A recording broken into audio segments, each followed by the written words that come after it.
Hi hello viewers, நான் தான் TikTok Divya பேசுகிறேன். ஆக்சுவலி வந்து இப்போ ஒரு முக்கியமான ஒரு விஷயம், ஒரு கண்டென்ட்டு.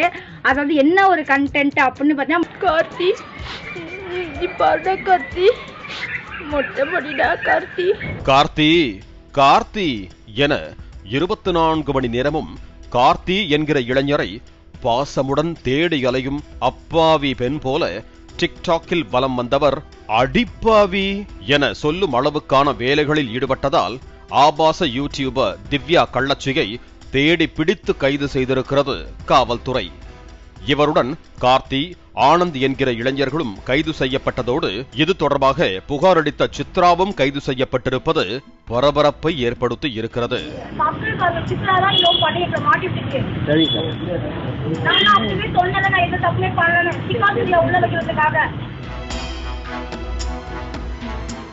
நான் என்ன சாதாரண ஆளா?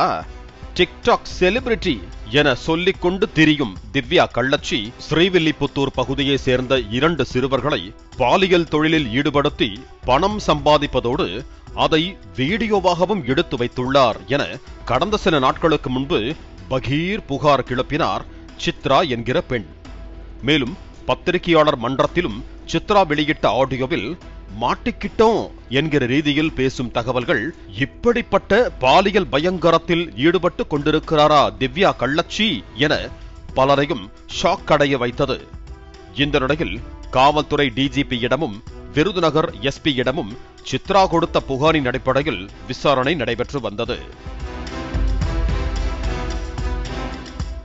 அடுத்தடுத்து சிக்கப்போகும் யூடியூபர்கள் யார் என பரபரப்பாக பேசப்பட்டு வந்த நிலையில் போலீஸ் விசாரணையில் பல திடுக்கிடும் தகவல்கள் வெளியாகி உள்ளன. அதாவது தஞ்சாவூர் பகுதியை சேர்ந்த திவ்யா கள்ளச்சியும் ஈரோட்டைச் சேர்ந்த இவரது நண்பர் கார்த்தியும் விருதுநகர் மாவட்டம் ஸ்ரீவில்லிபுத்தூர் அத்திக்குளம் பகுதியில் ரீல்ஸ் எடுப்பதற்காக சென்றிருக்கிறார்கள். இந்த நிலையில் சிறுவர்கள் பாலியல் துன்புறுத்தலுக்கு ஆளாகும் வீடியோக்களை எடுத்து தனக்கு அனுப்பி வைக்கும்படி கார்த்தியிடம் அவரது தோழியும் புகார் கொடுத்தவருமான சித்ரா கேட்டதாக கூறப்படுகிறது.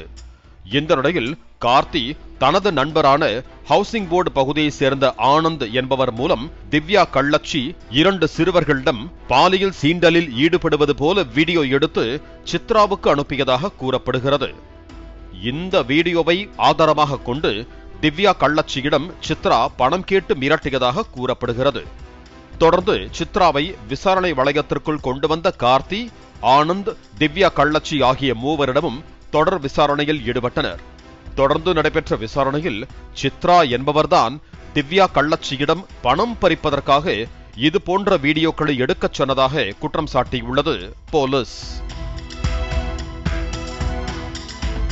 மேலும் 18 வயதுக்குட்பட்ட சிறுவர்கள் தொடர்பான விவகாரம் என்பதால் விருதுநகர் மாவட்ட குழந்தைகள் நல அலுவலர் மீனாட்சி ஸ்ரீவில்லிபுத்தூர் அனைத்து மகளிர் காவல் நிலையத்தில் புகார் அளித்தார். இந்த நிலையில் சிறுவர்களின் பாலியல் துன்புறுத்தல் வீடியோக்களை எடுத்த கார்த்தி, ஆனந்த், சிறுவர்களை பாலியல் ரீதியாக துன்புறுத்திய திவ்யா கள்ளச்சி, அதை வீடியோவாக எடுக்கச் சொன்னதாக சித்ரா என 4 பேரையும் 6 பிரிவுகளின் கீழ் கைது செய்திருக்கிறது காவல்துறை. மேலும் இதுகுறித்து விசாரணையில் ஈடுபட்டு வருவதாகவும் கூறப்படுகிறது.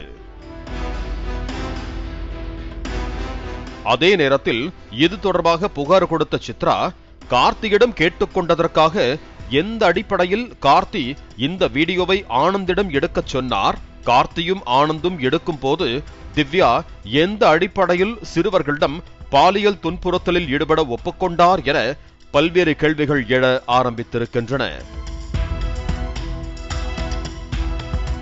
அதுவும் சித்ரா ஏற்கனவே கிளப்பிய புகாரில் திவ்யா கள்ளச்சியுடன் இன்னொரு இளம்பெண் ஈடுபட்டிருப்பதாகவும் அவர் தனக்கு காவல்துறை டிசிக்களை தெரியும் என மிரட்டியதாகவும் குற்றம் சாட்டினார். இது குறித்து ஏன் விசாரிக்கப்படவில்லை? திவ்யா கள்ளச்சி, கார்த்தி உள்ளிட்டோர் மீது புகார் கொடுத்தவரையே அதே பாலியல் புகாரில் கைது செய்தது ஏன்?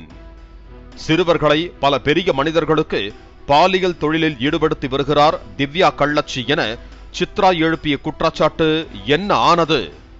மற்ற யூடியூபர்களின் அந்தரங்க வீடியோக்களை திவ்யா கள்ளச்சி வைத்திருந்தார் என சொன்னது குறித்து விசாரிக்கப்பட்டதா என பல்வேறு சந்தேகங்களையும் கேள்விகளையும் எழுப்பிக் கொண்டிருக்கிறது யூடியூப் உலகம். இது தொடர்பாகவும் அடுத்த கட்ட விசாரணையில் ஈடுபட்டு கொண்டிருக்கிறது காவல்துறை.